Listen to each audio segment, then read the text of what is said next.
What's going on, guys? Welcome back to the channel.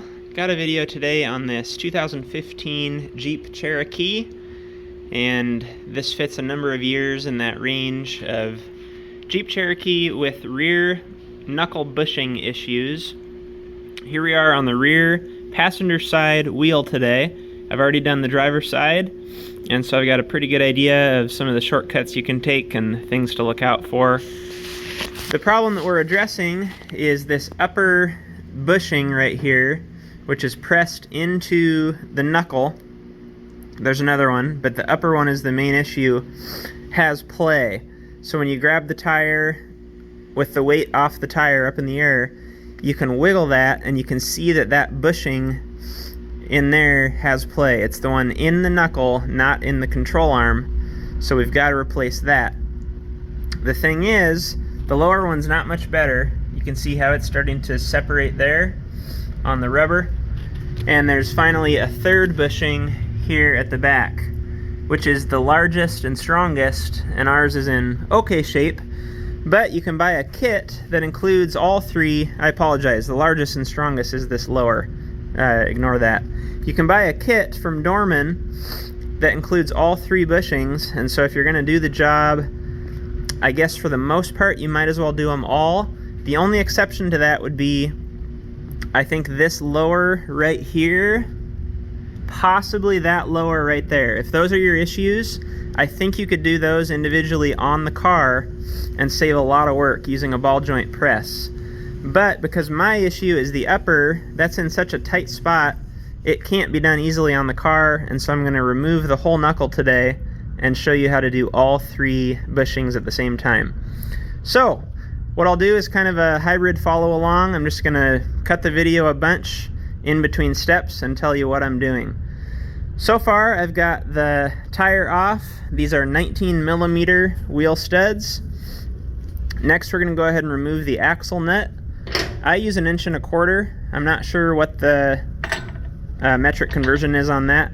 We're going to go ahead and remove that nut with our impact, and then we're going to remove our brake caliper only. We can leave the bracket, but we're going to remove the caliper. That is a series of 10mm. We've got a 10 on the bottom, a 10 nut on the top, where we can move this bracket holding the brake line gently out of the way, and then get to the 10 bolt holding the caliper on. A couple tips regarding this section of the video so far. Once you've removed your axle nut, you'll need to thread it back on flush to where the nut is flush with the end of the CV shaft, and give this a few smacks with a hammer so that you can push it out. It's just slid in and kind of rusted in place. You've got to push it back to where you can freely move that in and out. You'll know that at that point it's free later when we need to remove the whole assembly. So a few smacks on your axle, that protects it, having the nut on there. Something else as far as removing the caliper, if you take the upper bolt out first, that's what I prefer, because if you take the lower out first and then start wrenching upward to loosen the upper, it'll flop the caliper all over the place. I also like to use my locking needle nose vice grips to hold the slide pin from spinning as you take the 10mm out. It's too thin for a standard wrench to slide in there and hold that, so this works pretty well. Next section of the video, I should have mentioned the way in which you want to support the vehicle is so that the back end is sagging fully. So you don't want your jack or jack stand to be under the rear suspension in any way. I'm supporting the body here, and then I used my rolling bridge jack to lower, so this is fully free. It's not under tension at all. So we've got our caliper up and out of the way. Make sure to let that hang. Just kidding, that's a reference to an old video. You can wire this up to the spring, somewhere that it's out of your way, like back here, and supported. For now, I'm just gonna let it sit here and keep a close eye on it. Next step is going to be to release. We've got 3 bolts through the 3 bushings that we're replacing. So we're going to take this one off. That is a pair of 18s, I believe. So the way I'll do it is I'll hold it on one side with an 18, and impact the other side out. That should press right out of there. Over here we have a pair of 21s. So we'll do the same thing with an impact. Take our 21 out. And finally our upper, I think, is another 18 up here. And we'll take that out. So once those three are out, all that will be holding this in place are the three 16mm bolts right here, and we'll get to that in a second. So again, what I'll be doing off camera is removing the 3 bolts through each of the 3 bushings, 18, 18, and 21. A tip for this section of the video, there's a few different ways you can get these out if they don't slide right out. If you're able to impact on the bolt itself, the bolt side, not the nut side, which I think is only the case on the lower, it'll actually thread itself out as you go, like so. On the other two, here for example, I think the upper is going to come out no problem. A combination of pushing here and pulling as you're pushing on the bolt will help. Otherwise, the last resort is to take a punch in the center of the bolt there and simply punch it out. In my case, I'm able to get on it with a flex head ratchet and unthread it. There's a little light on the subject. So I'm down to this upper bolt, is the last of the 3 for me, and through a series of extensions or U-joints, I guess you could get an impact on it. I'm just going to do it by hand. So I've got my 18 with the flex head ratchet on one side and an 18 ratcheting wrench on the other side. On the driver's side, this bolt came out just fine for me. On this side, I need to tap it out with a punch as I described. So just got a punch here, and I've got just enough room through there to tap it through with a hammer. Next, to kind of help free things up to get this bolt the rest of the way out, unless yours came out easily, but it's the same steps regardless, I'm going to start disconnecting what we've already unbolted. So I've swung down the lower control arm. I'm just going to tap off the lower shock mount here, I guess technically the lower control arm. In my case, I don't want this to go nuts. I do have the sway bar holding it, but I don't want all of the torque of that shock against the sway bar link alone. So I'm just going to pull my bridge jack out here and lower it enough to where when this comes down it's able to disengage, but that's it. Then it'll stop. I don't want that to just have free range to drop down. There's potential there if that link were to break. This shock is free at that point. Don't want anything bad to happen. So I want to make sure I've got support underneath this lower control arm. As soon as it's released from the knuckle, that's it. Then it stops. Kind of show you what I'm talking about there. I just tapped it out. This dropped a little bit and caught there, and this sprung up just a little bit because it was free. So next, we're going to work our way around the back and remove, I believe it's a 21 or a 22 on the shock bolt. Let me double check and I'll tell you right now. That is a 21 on this bolt holding the shock to the knuckle. Okay, so quick check-in with where we're at. We just disconnected the lower control arm right here. That enables you to kind of wiggle and lift and move around to get the remainder of that upper control arm bolt out. And the last thing holding everything together is the shock bolt down there. That's a 21, but leave that for now because we have yet to remove our 3 16mm bolts and our ABS sensor wiring. So the next thing I would recommend is removing the ABS sensor wiring. Reason being is we're going to take that harness and the sensor with the knuckle when we leave the car. It's much safer and easier to just unplug that and unhook the different retainers along the way. If you risk unbolting it down here, it almost certainly will break.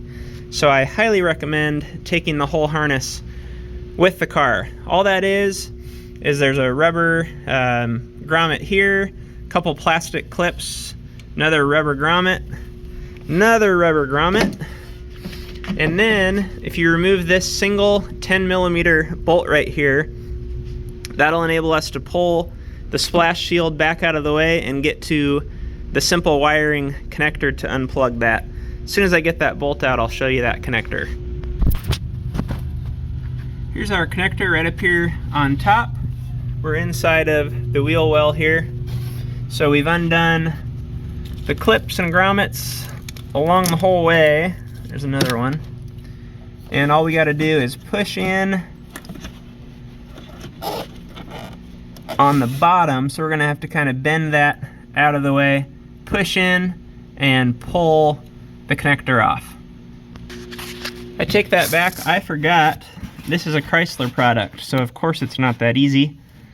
What I did, I'm in the process, is I slid that connector off of its base. You could try to pry that out, the little Christmas tree clips out. They'll probably break, so I slid mine off. And it has, of course, the classic Chrysler lock. That red lock needs to be slid out, and then the black tab pushed down.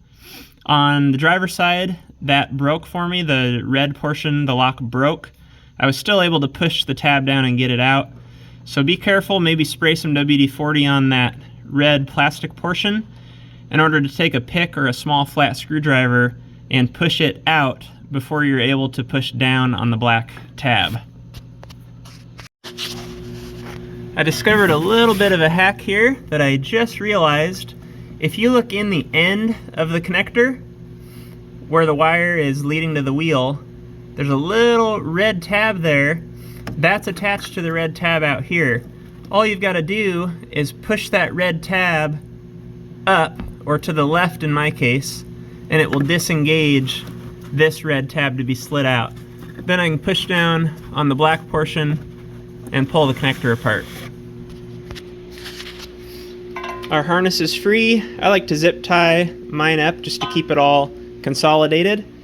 Make sure, as I mentioned earlier, to knock the CV axle through, ideally with the nut on the end. If you can't quite get it all the way before the nut bottoms out, you can use a punch here in the center to get it the rest of the way without damaging the threads. So that's free. Everything else is disconnected as we look around. And the last thing holding us on is our shock bolt, for a good reason, because we need to remove these three 16mm bolts coming from the trailing arm into the knuckle right here. These bottom two, if we swing underneath, we can buzz these out real easily with an impact there and there.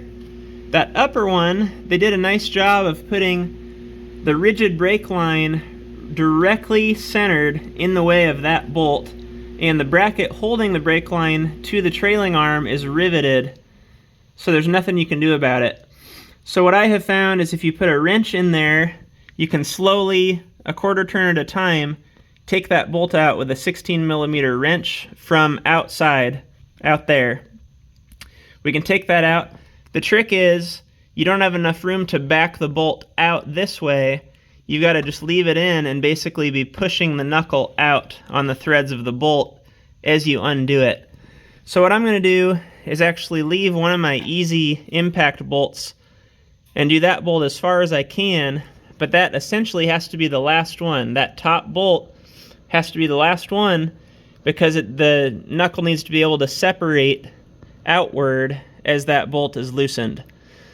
So we're going to buzz these two out, slowly loosen that one, and then our last thing here will be the shock bolt, basically keeping everything from toppling off of the car. And I can, once I get to that point, I'll try to show you supporting this as I take the last few threads out and pull the whole assembly off. I did have a friend the other day to help with that, and I don't today, so it's new to me as well. I hope I can support it while pulling it off. Ideally, if you have a friend to hold and support everything as you back that bolt out the last little bit of the way, that would be ideal. I did use an impact swivel on the lower two bolts. You can't quite get in there, at least with my impact, so that enabled me to get those out. And then a little trick, in order to develop enough torque to loosen that top bolt, I've just doubled up wrenches here. I've got the 16 on it, and then I'm using, just happens to be a 22, but it doesn't matter. And you hook the wrenches together like so, if you've not seen that trick before. And that enables you to double your torque to loosen that bolt. Now I can spin around and go back up top and loosen it up quite a ways further. Here's a look at the setup while I spend the next 10 minutes getting this bolt out. I've got my 16 up in there. I can hold it on the bolt with my finger here, and I'm reaching up and over, and then reaching under to loosen that bolt. And as I do so, this is coming my way, and once it starts to get close, it'll maybe be finger tight to where I can hold the whole assembly and loosen it. Remembering that we still have our 21 on the strut bolt, or strut shock, I'm sorry. And what I've done there is loosened it most of the way so that it's just a quick couple of threads to get it out. And I've got my 21 wrench ready. Since I'm doing this by myself, I want everything within a quick reach so I don't get stranded here. If you did have a friend, once again, that would make a big difference at this portion. Also forgot to mention, this 10mm bolt unbolts the bracket holding the brake lines and the wiring. Mine was already broken, so I didn't mention removing that because I forgot. You need to remove that as well. So just take a good look around before you go yanking this off that everything is disconnected. Alright, here's a look at the top bolt almost out. You can see the way that it separates and pushes the knuckle out in my direction because the head of the bolt is tight right there. I can feel that it's very close. It's finger tight. So what I'm going to do is lift up from the bottom and hold this whole assembly. I'm going to take out my 21 on the strut. I keep saying strut even though it's a shock. Don't ask me why. So let's get that a little bit looser here while we've got the chance so that it's finger tight as well. So I can hold this, take that out by hand on the shock, take that out by hand on our last 16, and this whole assembly is going to come out. I'll try to set the camera up here so you can see that. I'm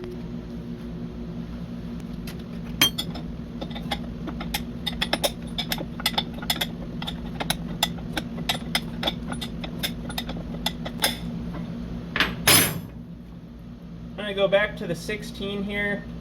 I think I'd rather finish off with the 21 than the 16. So I'm going to take this fully out. There you go.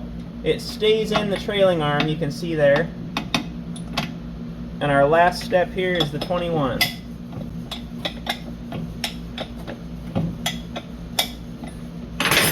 Feels finger tight. I'm supporting the whole assembly with my left arm, which is getting heavy. And now we should be able to slowly separate the whole thing.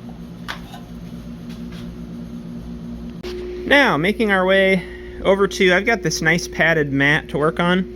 You could work on a bench or whatever. I find the ground actually easier here because you need to maneuver this thing around so much. It's such a hassle. I think you could take this assembly at this point to a machine shop if you got a local Arnold Motor machine shop or a friend with a press and some skill and tooling to get this set up. I do have the press, but I don't have all of the different things that would need to get this set up in order to press these bushings in and out. Here is the Dorman part number that we're going to be using. It is a BKK 82685PR, and that's going to include each of the 3 bushings. 2 of them are the same size and 1 is larger, so make sure you take one out at a time and put the same one back in. What I'm going to be using is a ball joint press to do this, and then I've got a couple different sockets that happen to be the same size. This is 1 5/16 inches. It's the same size to press the bushings in and out. If you want to ruin a socket like I have, I'm okay with that, and I use that in conjunction with the press to press things in and out. Otherwise, if you have a more comprehensive press set that has the right size sleeves to match everything up and press things in and out, you can do that. So what I'll do is go ahead and get the press set up for one. I'll show you the setup, and then it's just a matter of buzzing it in and out with an impact. I did find that my, I believe, upper, because that was the first one I did, on the driver's side was stuck very well. I had to upgrade to my 1-inch impact to buzz that thing out because it was stuck in there so well. So take caution at this point that this is probably the most annoying part of the job, getting these in and out. I'm starting here on the lower, so this is as it sits on the passenger side of the car, the front lower.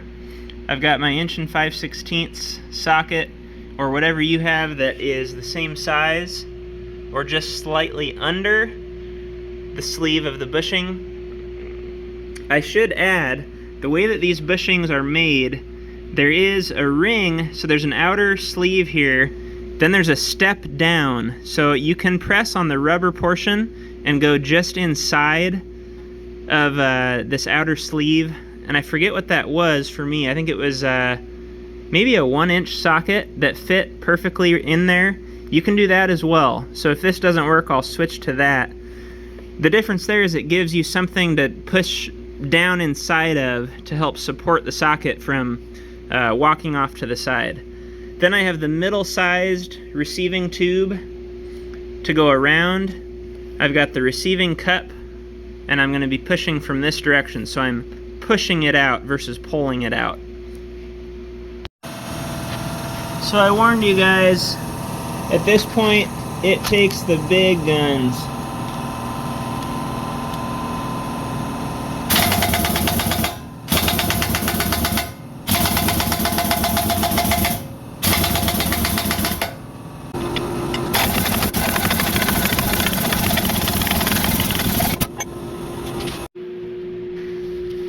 Alright, a little tip at this point. So, as expected, I'm probably approaching 2 hours on the floor here.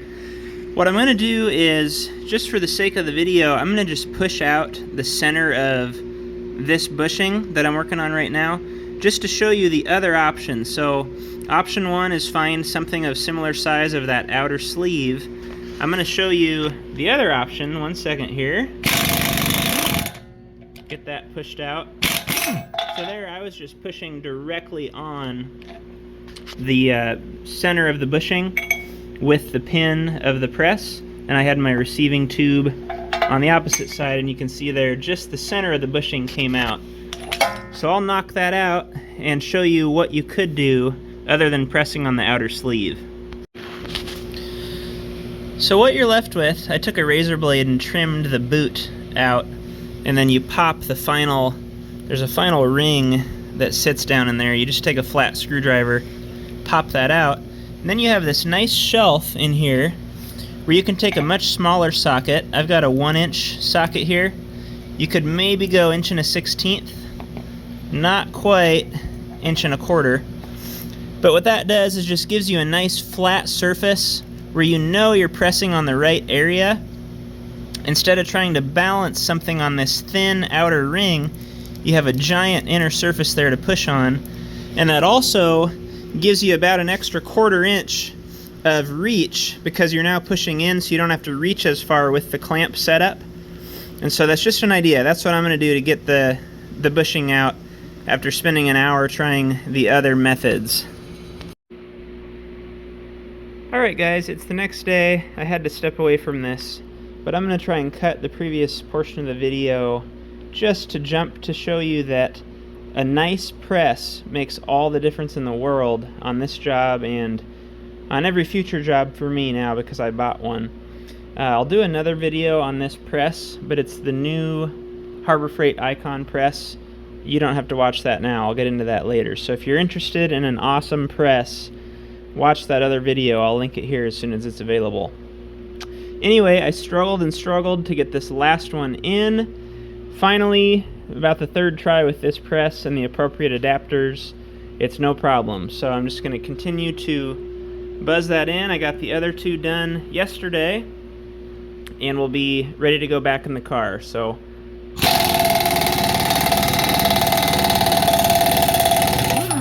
can see it pulling in there, no problem. Back over at the car now. The main things you're going to want to have ready, we're basically going to go exactly in the reverse of removal, meaning that the first step is to get this 16mm upper trailing arm bolt. It's the trailing arm, but it's the upper bolt.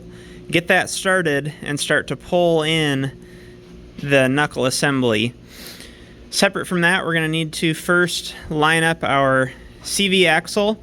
So we're going to pick the whole thing up, slide it onto the axle, and then get this bolt started and try to start the other two. You've got to start with this top one because, as before, it sticks out the furthest. This is a challenge by yourself, so if you have a friend, here again, it makes a big difference.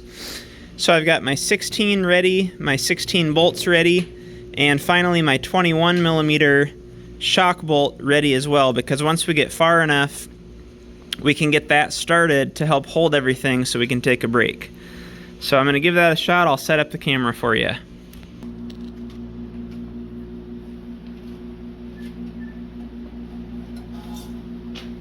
Okay. So I'll go ahead and start our axle here. That's lined up good. Then I'm going to pick everything up and get this 16 bolt started.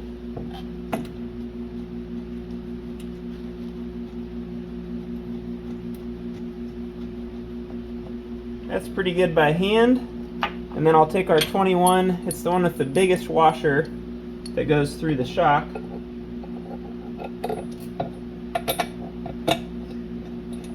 And we'll get that started as far as we can as well by hand.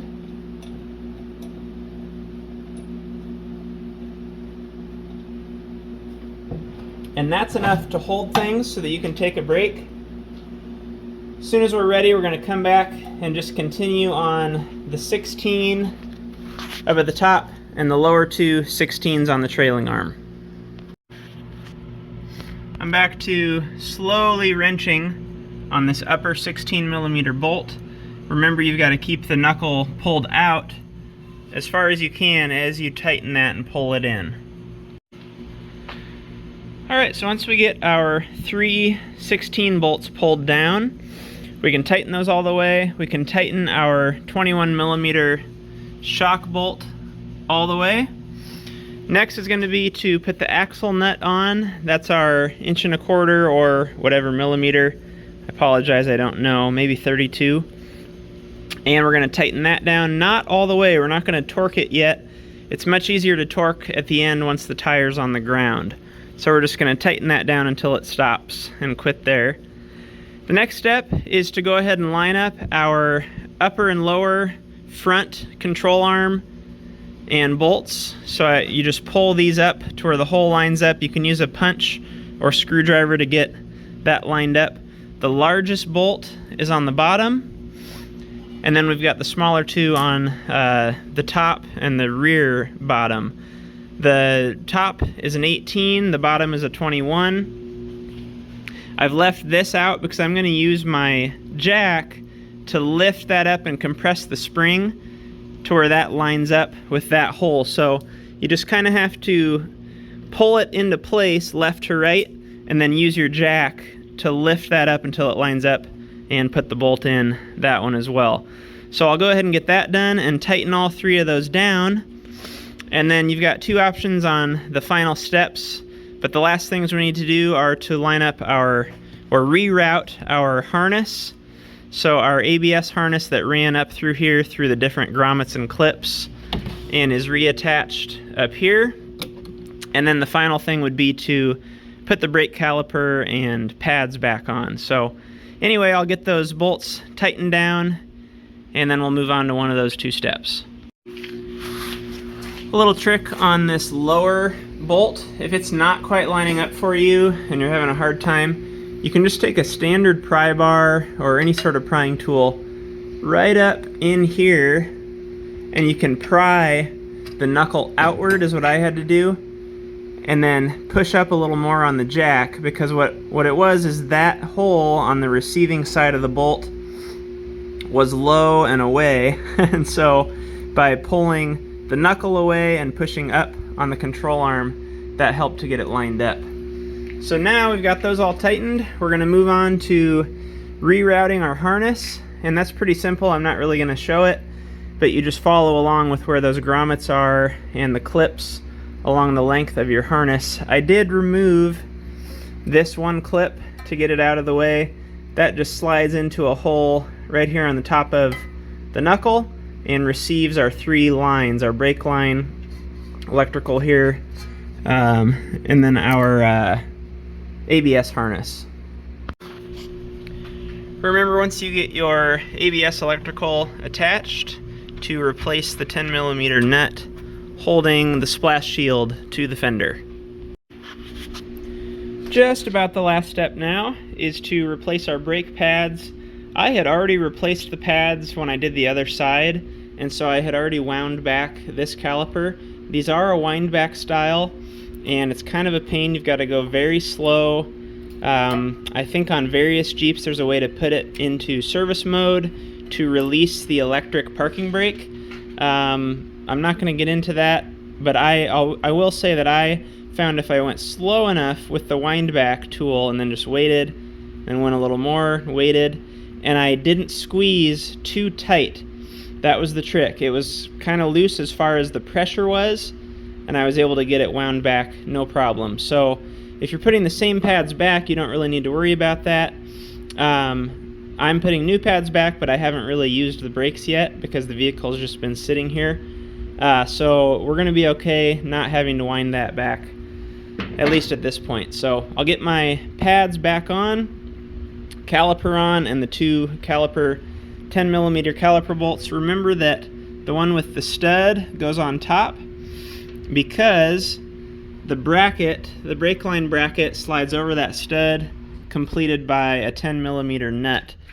I believe it's going to be 24 foot-pounds of torque. Generally, caliper bolts is just a nice snug with a ratchet. They're not too incredibly tight because they're a pretty small diameter. So we're going to use our locking needle nose again to hold the slide pin from spinning and get those 10mm caliper slide pin bolts replaced.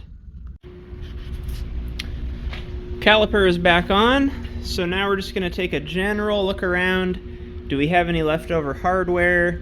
Did we forget to take off any zip ties or wire anything out of the way? Everything clipped up, looks clean. And then I like to just do a mental checklist. Did I tighten this or that?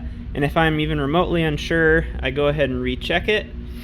So I'll just give you a quick rundown from right to left. We've got our lower control arm bolt, 21s, our 3/16s on the trailing arm, our 18 on the upper control arm. We've got our harness, wiring, and lines clipped up all the way, plugged in. Moving across, we've got our axle nut, which we're going to revisit. We're going to tighten that once the tire's on. And remember to punch out your center cap. We're going to take the handle of the ratchet or hammer and punch out the center cap. That way we have access once it's on the ground to tighten that bolt. We'll get back to that. Continuing to move across, we've got our caliper. Those are the 2 10s plus the 10mm nut on top in the 24 foot-pound torque range. And finally our lower control arm bolt with the 18 there. So that should do it, guys. We're going to go ahead and throw the wheel on, and we'll finish up with torquing the axle nut. We're back on the ground now. Again, make sure to punch out your center cap on the wheel before putting the wheel back on. Reason being is we need to torque our axle nut to 148 foot-pounds, 148. And it's much easier to do right now while everything is supported on the ground. We're just going to lock that down. We're going to tighten our lug nuts to 100. I've seen anywhere from 96 to 130. So I'm just going to go with 100. I feel pretty good about that. And we're done. So if you have any questions, you can leave those down below. This was a mammoth job. The worst part of the whole was the stinking rental ball joint press. That was a nightmare. I'm so glad that I bought the better press, and I'm going to have a video coming out with the specifics and in and outs of that Icon, the new Icon Master Ball Joint press set. But it took me 15 minutes to get the joint pressed back in, or the bushing pressed back in. That took me about 2 hours, and I gave up yesterday. So anyway, if you have any questions, leave those in the comments down below. Otherwise, make sure to like and subscribe as always, and I'll see you on the next video.